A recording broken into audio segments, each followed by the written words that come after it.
So good morning, good afternoon or good evening whenever you're watching this. We're here at a very wet Hatton Lock. It's absolutely tipping down. We've come for another chat with Richard Parry, the Canal and River Trust Chief Executive, and there's been some fairly major announcements that are coming out. One of the major pieces is about boats without a home mooring, so what's happening about that? Well, first of all, let me just say we welcome continuous cruisers, boats without home mooring. Yeah, many of them make a fantastic contribution to our waterways, and it's a legal entitlement that we're very happy to encourage.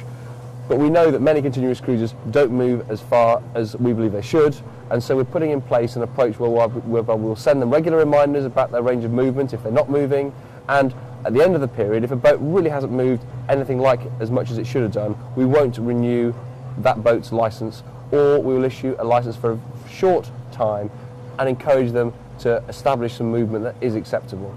We're doing this because we believe it has to be fair for everyone. We know that the busiest parts of the network are getting very crowded with boats, and it's important that we establish the same consistency that we require of everyone. We've got strong support for this from across the boating organisations, and it's about us making sure that we work really hard to clarify, to provide the information, and then take that to the next step. And if boats simply won't meet their requirements, then remove those boats' licences, rather not renew those boats' licences when they reapply. So that's the approach that we're taking. We want the boating community to support that. I'm confident that people will see it's the right thing to do, and that those who aren't moving enough will respond.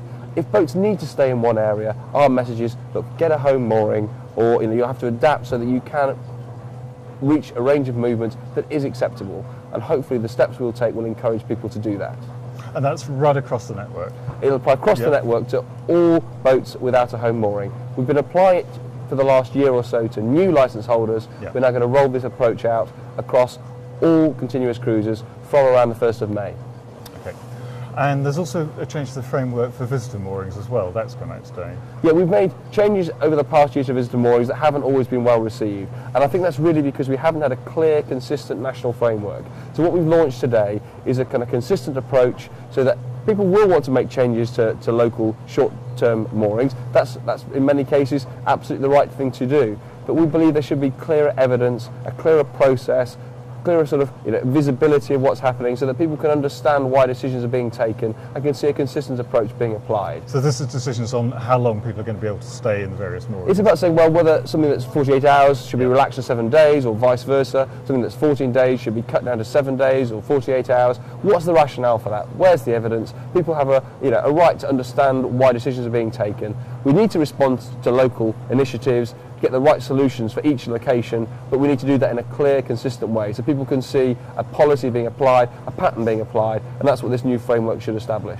And there's a move towards web licensing now, I think, as well. Yeah, we've been working for some time on developing a web licensing system to enable people to interact much more easily, go onto the web, update their information, transact with us, save a lot of the bureaucracy and paperwork, make cost savings, deliver efficiencies, but mostly make it easier for people to deal with us when they are relicensing.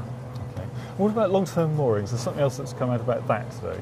Yeah, we did a consultation in the autumn around long-term moorings, and that was around the system for selling. We want to reduce significantly the number of moorings that are auctioned, and we announced today that we're going to go forward with that. We know that under our fair trade obligations, and because it's important that we earn the income that we need from these moorings, that we should auction the very high demand locations. But for the majority, we'll put in place a fixed price system where you can go on and buy that mooring without going through the auction process. So that's what we're going to move to.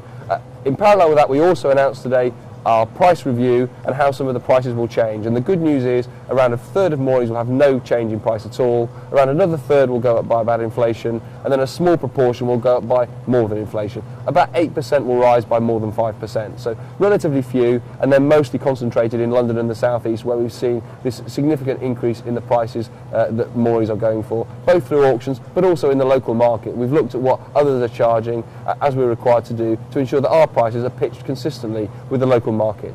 Okay. If the news bits and pieces coming out, and there's another one that's come out, and this is fairly contentious one. This is about towpaths. So is here better towpaths for everyone? This was launched this morning. That's right, Nick. So we did a consultation in the spring, our sharing towpaths consultation. Massive response to that. We've spent some time analysing that response. We're now today launching our policy, Better Towpaths for Everyone, based around 9 core principles for encouraging people to share the space, treat the slowest moving person as the priority, and make sure we respect this as a special environment where you have working boats, you have fishermen, you have narrow bridges, and ensure that everyone understands that. It's got to all be about respect, people showing consideration for each other, moderating their speed when they are in locations where there are more people. And this code that we're launching, there's a code in 3 parts, drop your pace, share the space, it's a special place. And that's the message we're giving out. Lots of organisations have endorsed this. We've worked with all the major waterways organisations, but also Sustrans, also the Ramblers, also the Angling Trust. All these organisations recognise this is the right thing for us to be doing. It's about more signage, better signage, clearer guidance, rolling out our campaign we've been running in London around share the space, drop your pace on a national basis to really try and get this message out there. How are you actually going to get this out to people? Well, it's going to, of course, be on our website. We'll be making it widely available, but the key thing people will see, in particularly the key busy parts of the network, they'll see signage coming up, they'll see a campaign rolling out to encourage people, yes, to use the towpaths. We want the millions of people to come out and enjoy their local canal, but we want them to respect each other's use and moderate their speed, moderate what they do on the towpath around the needs of others. So these are some of the signs that are going to be going up actually on the towpath. That's right, you'll see these in London now. We're going to be rolling these out on a national basis, and we'll be developing this design concept as well. But the key message is share the space, drop your pace, put those who are moving the slowest as the priority. When will people start to see this? It'll happen through the spring. It'll be several months as we roll this out, Nick. Yeah. It's a big network, but we're going to be driving this forward now, having spent some time assimilating all the responses and building the sort of support that we have from these other organisations. We talked about money earlier on, so yep. Can you just tell us a little bit more about how you've been doing? We've been doing well. The Trust had a very successful year financially. We're going to be somewhere sort of 6, 8, 10 million ahead of our plans on income. That's great news for everyone because that money's all going back into the canal system this year and into the years into the future.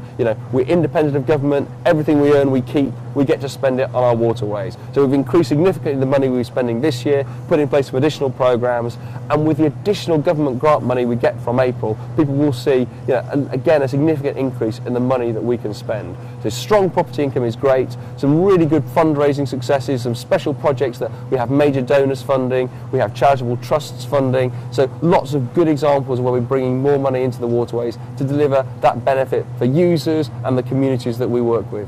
Okay. Going on to users, we talked also earlier about there's been a rise in lockage, which means that more people are moving.